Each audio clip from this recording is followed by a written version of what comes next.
What is an infection? An infection is when the body has been invaded by germs. It can be localized or systemic. The germs can be bacteria, a simple cell structure containing genetic. They live everywhere and all are not harmful, such as the bacteria that live in the digestive system. They include Salmonella and tuberculosis. Virus. They are only alive by finding a host cell to live on and reproduce. They include rubella and smallpox. Parasite. Live in or feed off a host such as tapeworm and mosquito. Fungi. They are found on any habitat and cause many skin surface infections. They include athlete's foot. Infections can be spread in numerous ways. Direct contact, person to person. This can be via touch or transference of bodily fluids via coughing, sexual intercourse and sneezing. Animal to person. This can be via scratch or bite, and it can be through coming into contact with urine or feces. Mother to unborn child. This is passed through the umbilical cord, placenta, breast milk or vaginal canal. Indirect contact. This occurs when an infected individual touches an object and leaves their germs, usually through poor hygiene. Then the next person touches the same object and picks up the infection. Insect bites. Insect bite is an individual and pass the infection on, such as malaria. The carriers known as vectors. Food contamination. Contaminated food or water is infested and the infection is passed on. This can be via dirty water, uncooked food, such as E. coli. Lines of defence. The first line of defence is the body's physical and chemical barriers. The integumentary system is the largest body organ and provides a physical barrier between the external and internal environment. This includes skin, glands, hair, and nails. It has three main layers. The epidermis is the tough outer layer of the skin and provides the first line of defence and it constantly regenerates. The dermis is under the epidermis. It contains blood and lymph vessels, nerves, sweat glands, and hair follicles. The subcutaneous layer is the deepest layer. It is made up of fat cells and connective tissues and provides insulation from temperature changes. The skin helps to maintain the body temperature, provide a defence against pathogens, prevent excess water loss, provide defence against UV damage, provides defence against toxins and irritants. Other lines of defence, mucous membranes. The lands many surfaces in the body, such as ears, eyes, nose, throat, GI tract, respiratory tracts, urinary tracts, and the female genital tract. They release chemical secretions to stop the development of microbes. The mucus also helps trap pathogens. The membranes allow nutrients to pass through. Immunoglobulins help prevent pathogens sticking to the mucosa and are expelled from the nose. The intestinal epithelium provides a barrier to pathogens. Stomach acid, bile, and pancreatic juices destroy most pathogens. The acidity in the stomach is low and destroys most harmful bacteria. Peristalsis helps to remove waste and harmful substances from the body. Urinary tract. The urethra is long enough in men so the bacteria that cannot pass through to the bladder. Women are more prone to the infections from the bowel due to the shorter urethra. Urination helps to excrete pathogens. Female genital tract. It contains a columnar epithelial cell that provides a barrier to microbes and antigens. Estrogen and proestrogen regulate the immune cells. Proteins such as lysine are secreted to defend against the infection. This is a range of non-specific responses. They do not differentiate between the different types of infection and respond the same way each time. The defence mechanisms involve inflammation. There is an increase in number of white blood cells at the affected area. Fever. Body temperature is increased to prevent bacterial growth and help immune cells to work faster. Phagocytes. Large white blood cells move to the affected site and engulf the foreign body and infection. Complement proteins help break down and remove pathogens. Cytokines, small proteins, stop the reproduction of viruses. There are numerous. Interleukin, which targets leukocytes. Monokines, produced by monocytes. Lymphokines, produced by lymphocytes. Interferons, which are produced when there are a virus. The inflammatory response. The diagram demonstrates the inflammatory response. Inflammation occurs because the damaged cells release chemicals such as histamines, and the chemicals cause blood vessels to leak fluid into the tissues. This causes the swelling, redness, and heat. The swelling helps to contain the foreign body and prevent it from contacting other body tissues. The chemical also encourages white blood cells, phagocytes. These eat the germs and dead or damaged cells. This is known as phagocytosis. The phagocytes die and pus is formed from the collection of dead tissues, bacteria, both live and dead. Phagocytes. Phagocytosis. Monocytes go to the area of infected tissue and after a series of changes become macrophages. Macrophages are white blood cells that can modify and engulf and destroy target cells that do not have the proteins that are there from healthy cells.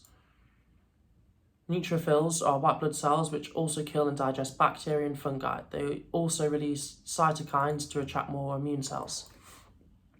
The pathogen is a microorganism that causes disease and an immune response, and bacteria and viruses are pathogens. They infect a host and reproduce. If it's a virus, replicate. An antigen can be part of a pathogen and is any substance that causes the immune system to produce antibodies. They can be a protein, carbohydrate, nucleic acid, or fat. Examples of antigens are the proteins found on a virus. Acquired immunity is something that is not present at birth. It develops when the immune system responds either to a microorganism or a foreign body, active, or has been given a vaccination, passive. The immune system learns the antigen and how best to respond and memorises it in readiness should it occur again. Artificial immunity reacts rapidly to fight off an infection, and the person probably doesn't even realise there has been an infection. Here is a table showing different types of leukocytes. The acquired immune system. The acquired immune system is very specific to the particular pathogen introduced. It provides a lasting response. For example, if a person contracts chickenpox as a child, they are highly unlikely to contract it again. This is because the immune has created a response and remembers the pathogen through the development of memory cells in order to fight it should it reoccur. This is predominantly completed by the lymphocytes T and B cells. T cells make up 80% of lymphocytes.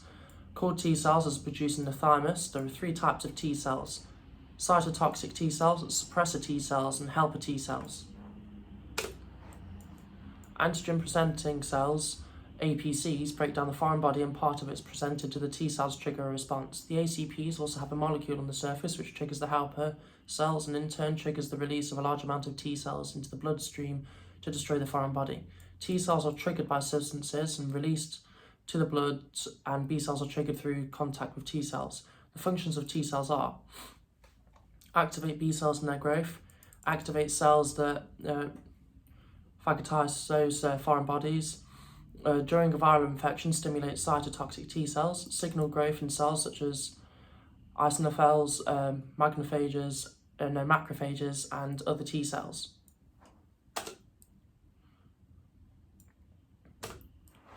B cells and humoral immunity. This is an antibody-mediated immunity where B cells produce antibodies against a specific antigen. B cells got the name because they were discovered in the bursa fabricus in birds. Each B cell produces a specific antibody where there are millions of different B cells. They form memory cells after activation. They give signals to activate T cells and present antigens to them. A memory cell can recognize a previously encountered antigen to provide a quick immune response. Plasma cells make large amounts of specific antibody and are developed from activated B cells. Immunoglobulins and antibodies. Proteins bound to antigens. The roles of immunoglobulins and antibodies: target infection, bind to and neutralize foreign bodies and toxins, recruit immune cells, facilitate phagocytosis, remove antigens, complete activation, activate mast cells. Structure and type of antibodies. Generally made of 4 chains, 2 being a larger mass, heavier and shaped in a Y. There are numerous types of immunoglobulins.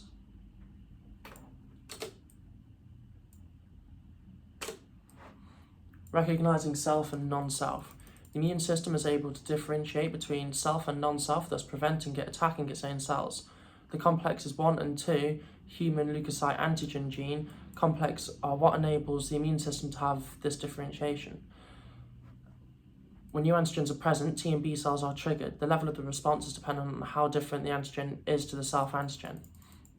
Hypersensitivity is an exaggerated or inappropriate response to an antigen or allergen. Autoimmunity is when the immune system makes itself healthy tissues and attacks them as if they were a foreign body. Self-tolerance is the immune system recognizing self-antigens and not attacking them. The immune system kills self-reacting lymphocytes. If this fails, T and B cells can become activated against these self-antigens.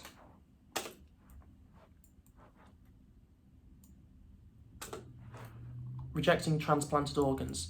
A transplant is the transfer of cells, tissues, or organs from one person to another.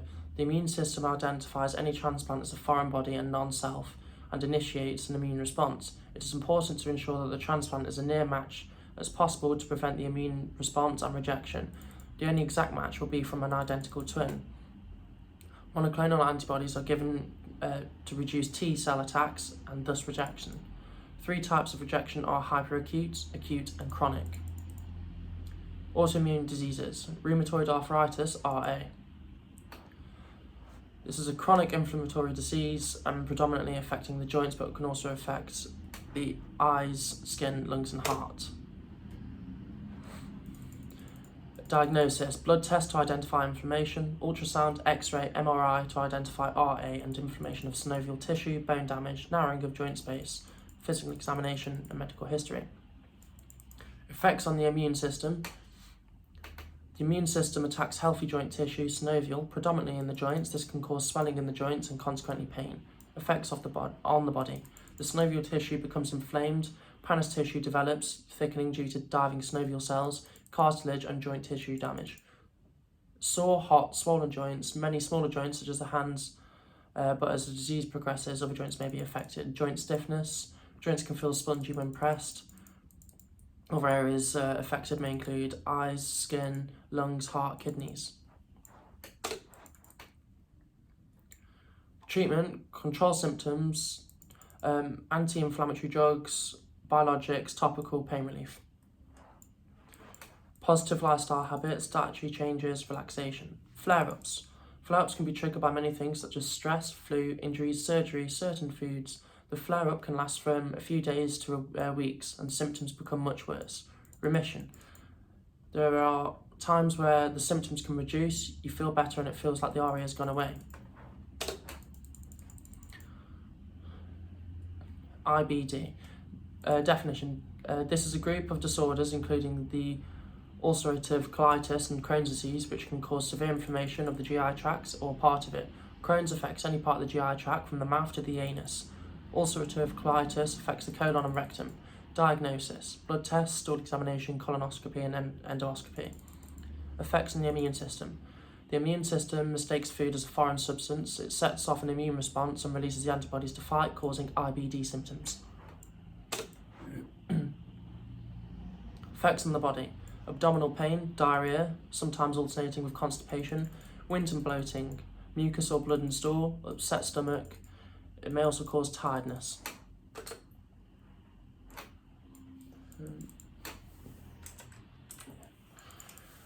Treatment, anti-inflammatory, biologics, anti-diarrhea drugs, colostomy. Flare-ups. The reappearance or increase in severity of symptoms occur due to the inflammation of the GI tract. This can be due to not taking medication, diet, stress, toxins such as nicotine. The flare-ups vary in length and depends on the cause of inflammation. Remission. This is when IBD is inactive. The immune system is working well and not attacking self, and inflammation reduces in the GI tract. Natural immunity. Active natural immunity is when the immune system responds to a pathogen. The T cells attach to the pathogen and present it to the B cells who produce the antibodies to destroy the pathogen. The B cells remember this antibody and therefore create a lasting immunity. For example, when measles is contracted, the above process occurs. The antibodies are remembered, and if you come into contact with, again with measles, your body has produced the immunity. Artificially induced passive immunity. A person generates an immune response from being exposed to a vaccination containing specific antigens. The vaccine stimulates the immune system to produce antibodies and memory cells to the antigens in the vaccine. The antibodies are then present should an individual come into contact with the same antigen.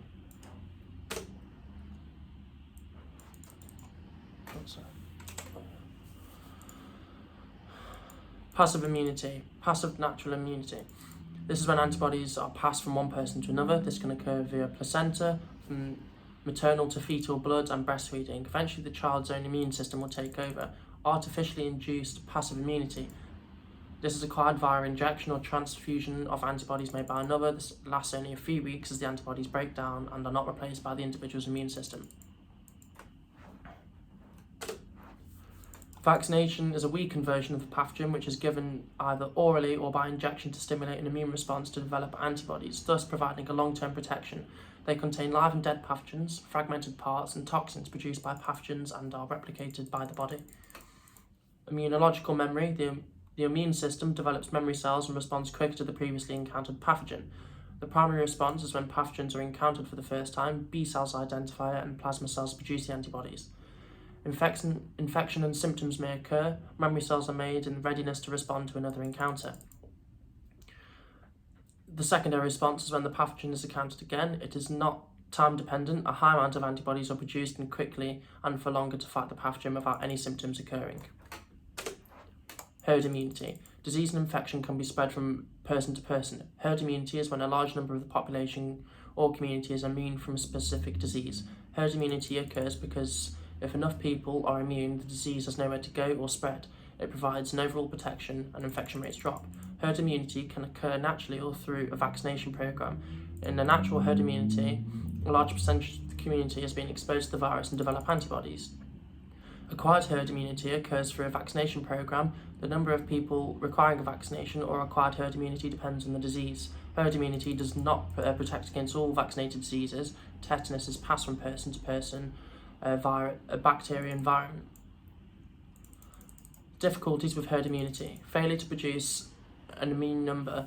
Infection may not occur before immune response. Refusal to have vaccination. Immune system doesn't pick up pathogen. Pathogen may mutate and different varieties of the pathogen. Each disease affects thresholds of vaccination differently depending on symptoms, rates of transmission. To calculate the threshold for herd immunity, a basic reproduction number, the RO. The RO represents how many people an infected person can pass the disease on to. Factors affecting uptake of vaccinations. Safety concerns. This was very evident with the MMR vaccination. Michael Wakefield produced a report in 1998 stating that MMR caused autism. This caused a large drop in intake. It was then found that the research was invalid and fraudulent, but it took many years to overcome the effects. Accessibility. Previously, vaccines were only available at the GPs within work hours. Now they can be obtained from pharmacies and for COVID at vaccination centres. Anti-vaxxers. This has become more prevalent since COVID and the use of social media and scaremongering. People cannot have the vaccine if they are unwell. Seasonality. This relates to diseases that are more prominent at certain times of the year. For example, the flu vaccination is given every autumn in readiness for the winter months. Benefits of vaccinations. Eradication of disease. Smallpox was eradicated in 1980. Polio now only has cases in Afghanistan and Pakistan. 200 million deaths have been prevented from measles. It has been eradicated in the USA, but unfortunately there are still cases across Europe due to poor coverage. Childhood mortality. Because of the eradication of diseases and the immunity against MMR, childhood deaths and serious illnesses have vastly reduced. Many children suffered terrible lasting effects of diseases such as deafness, blindness. Unfortunately, as previously discussed, many parents chose to risk their child getting MMR rather than inoculating because of the false fear of autism. Gladly, this has been unfounded and the uptake is increasing. Unfortunately, many anti-vaxxers affected uptake of the vaccine due to unfounded conspiracy theories. It has not yet been established what threshold for herd immunity is. COVID. The COVID pandemic has clearly shown the advantages of immunisation. Many extremely clinically vulnerable people with underlying illnesses died as a result of COVID in the first wave. Once the vaccination programme rolled out, the infection rates demonstrated less severe impact on health. Reduction of the cost and time in the NHS. Vaccinations help prevent hospital admission and time spent at a GP. Resources can be spent elsewhere. It is easier and cheaper to prevent a disease than to treat it. Reduce antibiotic resistance. The WHO in 2016 stated that the vaccinations reduce the development of illness and thus the need for antibiotics. This will help reduce the resistance of antibiotics to certain infections. This will also positively impact on helping reduce the cost of the NHS. Reduce cancer. The HPV vaccine helps to reduce the infection development of cancer. However, at the time, some worried it would increase their promiscuity. Studies have found this is not to be the case. empower women. Vaccinations reduce infant mortality and thus reduce the amount of children women have to bear. This can affect the woman holistically and improve her social and mental outlook. The immune system is a complex yet highly efficient system in helping defending the body from disease and infections. It is evident that vaccinations have become necessarily support to help reduce or eradicate disease. This has been clearly visible during the COVID pandemic. Before the vaccination program, hundreds of thousands of people died or were left with serious illnesses. After the rollout of the vaccination, deaths reduced and the symptoms were more tolerable.